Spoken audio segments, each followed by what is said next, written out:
right, let's talk about thermodynamics. As we talked about at the beginning of this course, chemistry is the study of the properties of matter, the changes they go through, and the energy that is either required or produced when these changes happen. So we already spent a lot of time talking about the properties of matter, right? The structures, the reactions, the polarity, the solubility, and all that stuff. And then we spent a lot of time talking about the changes that that property goes through, meaning chemical reactions and things like that, and solutions and, concentrations and things like that. And then now we're talking about energy. So what is thermodynamics? Thermodynamics is the study of the relationship between heat, work, temperature, and energy. And we'll define these later in a minute, but you have heat, work, temperature, and energy. So in this chapter, we are going to look at some definitions, some concepts, and even some equations and calculations when it comes to thermodynamics. All right, so let's talk about spontaneity. So what do we mean by a reaction being spontaneous? The easiest way to think of it is most likely to happen, right? Think about a waterfall running down a hill versus if it was running up a hill, or a lump of sugar dissolving in a cup of coffee, right? Or water freezing or water melting and things like that. If you think of those things, these are things that are most likely to happen. This is what we call spontaneous. Things that are less likely to happen, things that require input, require energy, like rolling up a hill, these are non-spontaneous reaction. So this, I'm talking about it in terms of a hill, but it's the same in terms of an equation, right? A spontaneous reaction is a reaction that is most likely to happen. So if you see here, we're going to represent it by delta H, right?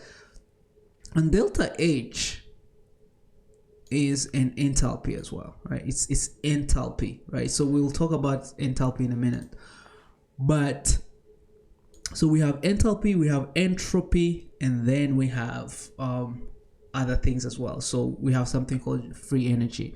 So a negative entropy means that something is most likely to happen, is less likely to happen as opposed to a positive entropy, right? So as you can see, water melting from solid to liquid has a positive entropy, right? Things like that. But as you can see, going from gas to liquid, right? So this is a CH4 times O2 is equal to CO2 times H2O is negative, right? If you guys remember between exothermic and endothermic, right? A negative reaction is exothermic, positive reaction is endothermic. This correlates but does not necessarily coincide with spontaneity. This is actually a good lesson to learn. Enthalpy alone, right? Enthalpy alone, which is heat. Enthalpy is heat released by reaction or required by reaction. It does not require spontaneity, right? So you can see some spontaneous reactions are negative, some spontaneous reactions are positive. So enthalpy alone, which is heat of reaction, does not mean spontaneity. So we'll look at another number. But let me introduce you to something else called entropy. Entropy is a measure of randomness or disorder, how random something is, right? So in a system, you can have something ordered versus it goes to random. And I want you to really understand this, right?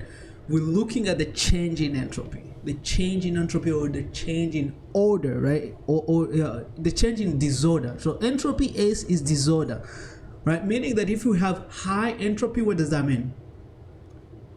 We have high disorder, right?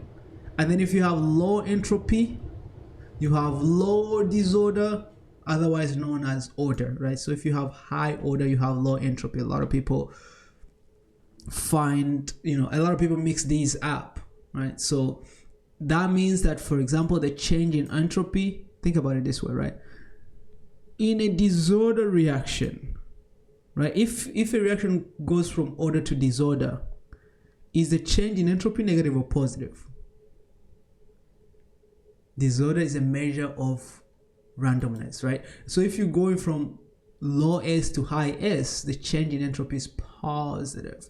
So delta S here will be positive, right? And then if you're going from disorder to order, delta S will be negative, right? So that is disorder or entropy, otherwise known as S, right? Now I won't talk too much about this, but if you zoom in what's happening in terms of entropy, right? You go from liquid that's ordered, from solid that's ordered, liquid gets more disordered, right? Gets more disordered, and then liquid gets even more disordered when it becomes vapor, right? So you have more disorder as we go, right? So more examples of spontaneous reactions, and most spontaneous reactions tend to go from order to disorder. That's why delta S is positive, right? But not always, and we'll put it together later. So we'll put together how entropy, enthalpy, and one more thing inform us about how spontaneous a reaction is. All right, so I can ask you this is a good question that I asked, like, hey, does the entropy of a system here increase or decrease, right? So if you're condensing water vapor, is it a decrease or increase in entropy? Think about it, right? Water vapor is gas, condensing it turns into liquid. We are decreasing the randomness, right? Increasing the order, so entropy decreases. Forming sucrose crystals from a supersaturated solution, right? Supersaturated solution forms crystals, so it goes from a liquid to forming solid. We're going to decrease the entropy, right? So I want you to understand this. I really want you to understand this, not only in terms of physical properties but also chemicals as well, right? So for example, freezing ethanol, think about it. Does it increase or decrease entropy? Think about it and let me know. We also, again, I also ask you, like, hey, if you take some like okay, so if you take like N2 plus O2, and this is a gas, right? Becomes NO, which is a gas as well. NO2, let's do NO2, which is a gas as well, right? And then let's balance it. I can ask you, like, hey, does this reaction have a positive entropy or negative entropy? What do you use to look at that? It's very easy, right? You look at how many molecules are dissolved in this container, right? So this is one, right? So one molecule of nitrogen plus 2 molecules of oxygen give you 2 molecules of NO2. So we're going from 3 molecules to 2 molecules. So are we increasing the disorder or decreasing the disorder? We are decreasing the disorder, right? We're going from 3 to 2. We're going down. What does that mean? It means that the entropy S, right, decreases. S decreases, and the delta S, or change in entropy, is negative, right? So not only can I give you the physical description and you tell me the entropy, whether the entropy increases or decreases, I can also give you a chemical equation and you should be able to tell me the same thing, right?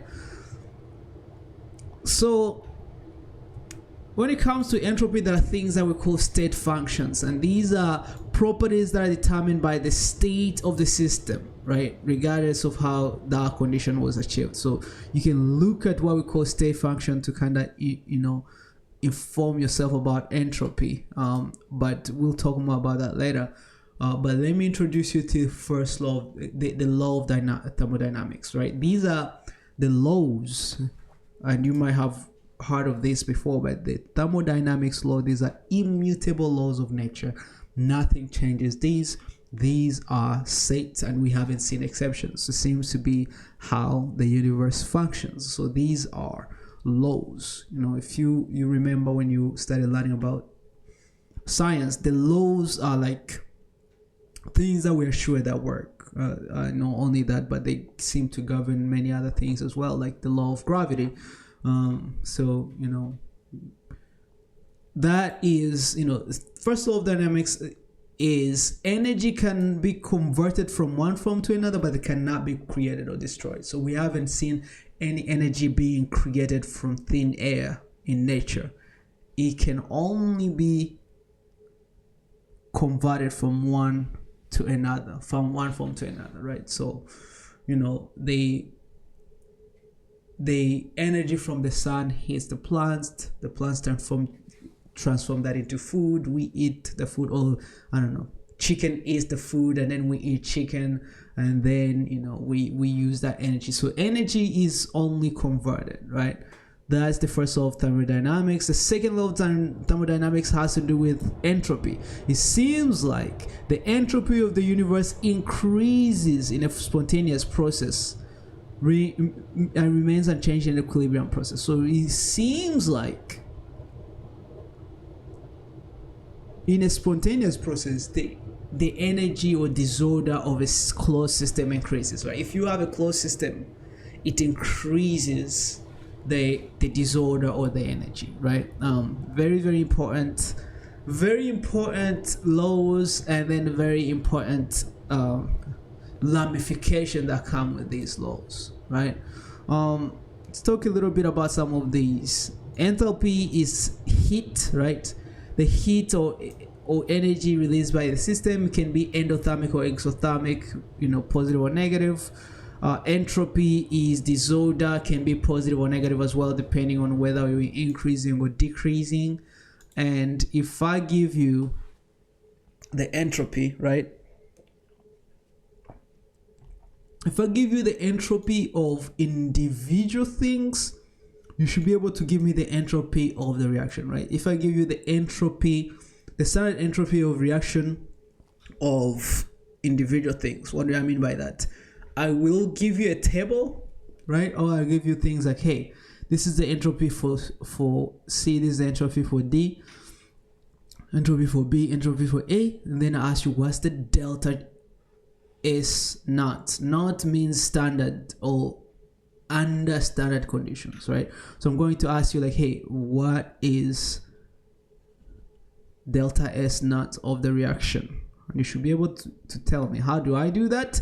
You're going to do the sum of these, or the sum of your product. So you're going to take the sum of the product minus the sum of the reactants, right? The sum of the entropy of the products minus the sum of the reactants. What's an example? Let's say I have 2CO plus O2 equals 2CO2, right? Equals 2CO2, and then I ask you like, hey, what is the enthalpy? And then I give you the individual ones. You're going to start by the products. You have to remember to use the coefficients. So I'm going to say 2 times the entropy of CO2, right, minus this, right, 2 times the entropy of CO plus 1 times the entropy of O2. This will be the entropy of the system, the change in entropy of the system. I can ask you that very easily, right? And you should have a table in your book that shows you all of this, so you should be able to do these questions, no problem. All right, so, and it's calculated here as well, right?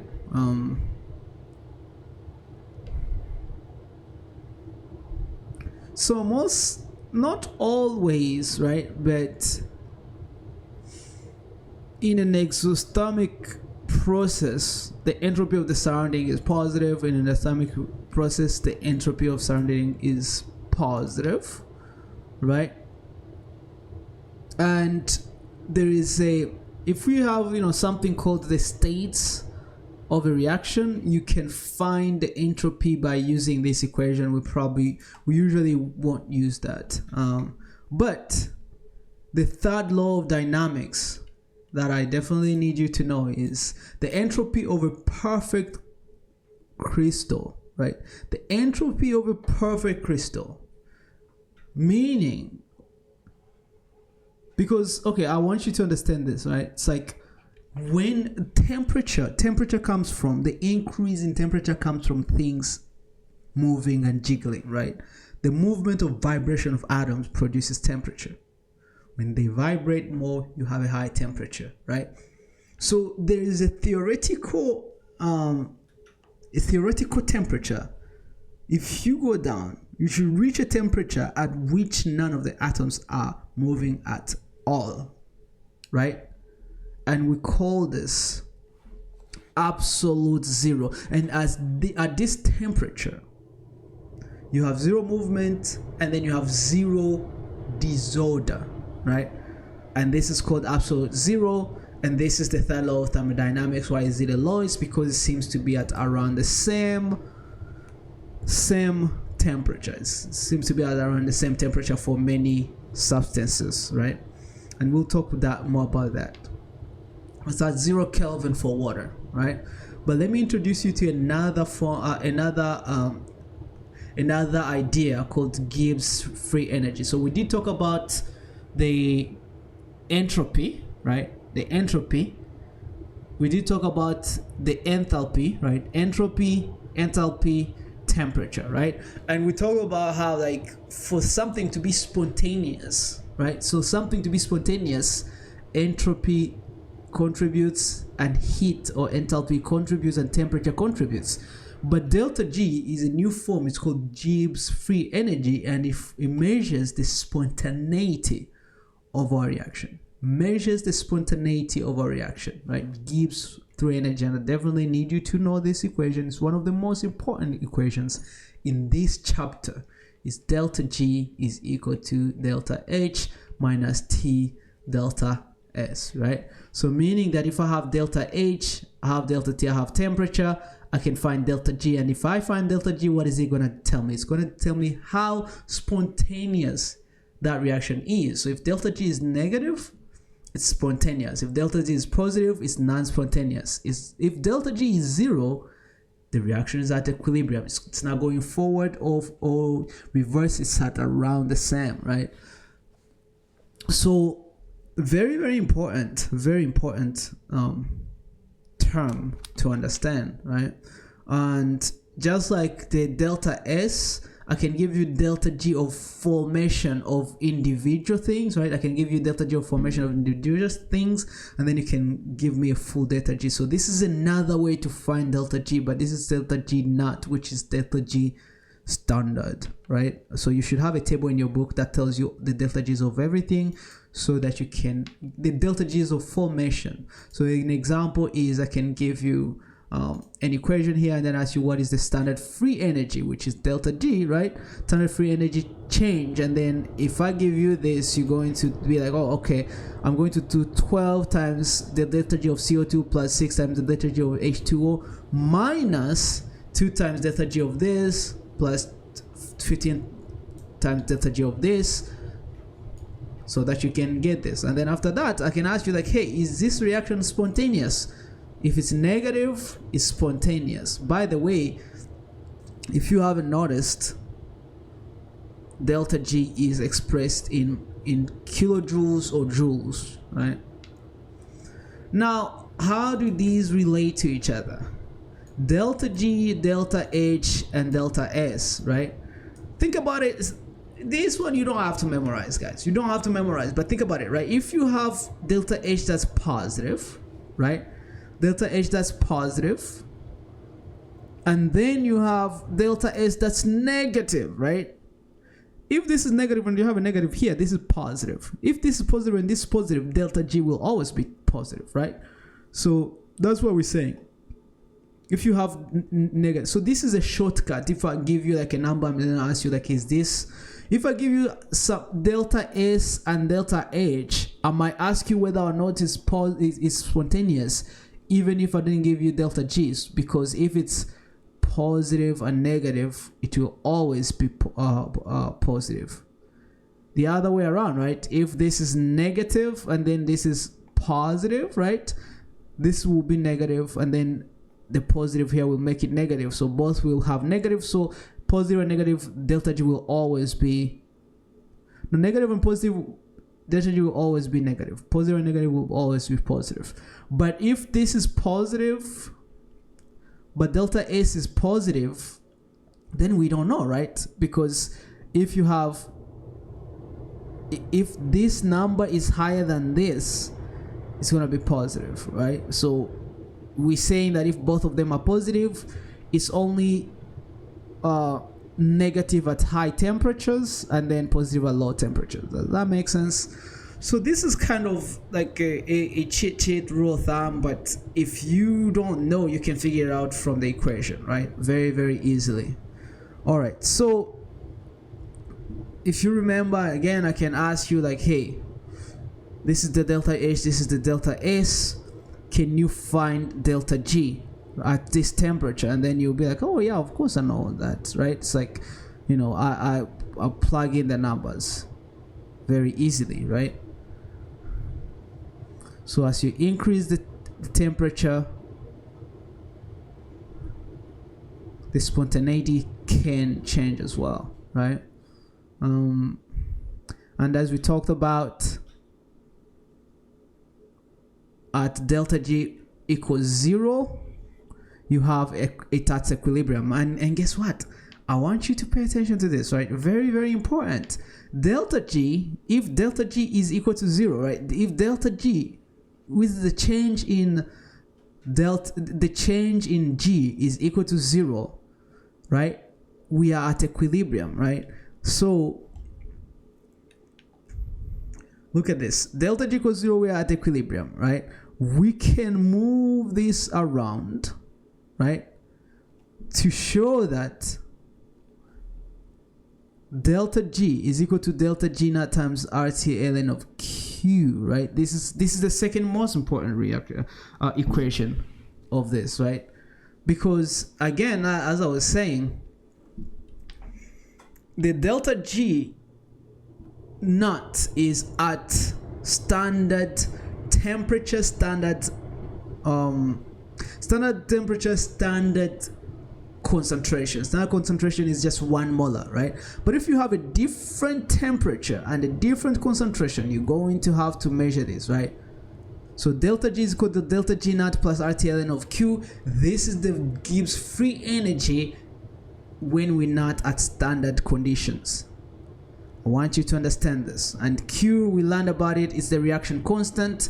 Remember, it's like Q is equal to like, you know, if you have AB is A squared times B squared over, you know, C squared times D, you know, C to the C, not squared, what did I say squared? A to the A, B to the B, C to the C, D to the D, right? So they are coefficients, right? This is Q. Remember we learned about Q when we were talking about equilibrium. This is Q is when you have other concentrations other than equilibrium. But check this out. If you have this at equilibrium, Q will be equal to K, right? K is equal to Q. So if we turn this equation at equilibrium, delta G is equal to 0 at equilibrium, delta G naught is there, and then you have RT, and Q is equal to K because that's the definition of equilibrium, right? And guess what? This gives us delta G naught is equal to negative RT ln of K. This is how we link K, the equilibrium constant, to delta G naught, the Gibbs free energy. Very, very important. So this is the third most important equation that we need to know in this chapter. All right. So again, free energy changes based on the equilibrium, right? And as you can imagine, again, you don't have to memorize this, but this kind of helps us understand it, meaning that since you have a negative here, if your K is positive, what do you think is going to happen to delta G? delta G is negative, right? It's your K, if your K is positive, delta G is negative, meaning that you have a spontaneous reaction, right? So if your K is over 1, if K is over 1, right? If K is over 1, ln of K is positive. If K is equal to 1, if you remember correctly, if K is equal to 1, we are at equilibrium, right? If K is equal to 1, delta G is equal to 0, we are at equilibrium, right? And then if K is under 1, we are favoring the reverse reaction. And if K is negative, we are positive, we are non-spontaneous. So this is how the energy compares or connects to equilibrium. A very, very, very important lesson. I cannot emphasize this enough. Another important lesson, guys, is, okay, let me give you another twist. We don't have this here, but this is kind of another twist of this reaction, which is, yes, I can give you like, hey, the delta G is equal to negative RT ln of KEQ. By the way, you should already know what R is. You should already know, you are given R, you don't have to memorize it. But because of the units of R, T is always in Kelvin. Remember that, right? I had some people give me this in Celsius. So what if, yes, okay, instead of me giving you the delta G, instead of me asking you for the delta G, I can give you the delta G, and then I ask you for KEQ, right? And again, a lot of you guys are savvy enough to be able to solve it, but I'm going to give you a formula for those who like to do formula. KEQ is equal to E to the negative delta G not over RT, right? So I'm just converting these into finding KEQ as a shortcut, right? In case, instead of asking you for delta G, I ask you for KQ given delta G. Does that make sense? All right, so again, you have like a good 5 formulas that we need to know what they are, how to use them, how to move them around and what they mean. And then we have a good 5 terms when it comes to thermodynamics that we need to know about, like the entropy, the enthalpy, the Gibbs free energy, the spontaneity, the endothermic versus exothermic, and the heat and all that stuff, right? Now, another part of thermodynamics is in what you learned last semester when it came to like the heat, the work. Probably learn about work. You learn about the heat of formation and things like that. So we didn't get too much into it. I wanted to talk about like the core of thermodynamics, which is really what we just talked about. So make sure that you understand the concepts. Also don't forget about knowing the 3 rules or 3 laws of thermodynamics as well. So this is a very important chapter, and I will give you more practice when it comes to problems that involve these chapters. But again, make sure that you understand it and then practice it. And of course, whenever you have questions, feel free to reach out. But other than that, that is it for today. I'll see you next time. Bye-bye.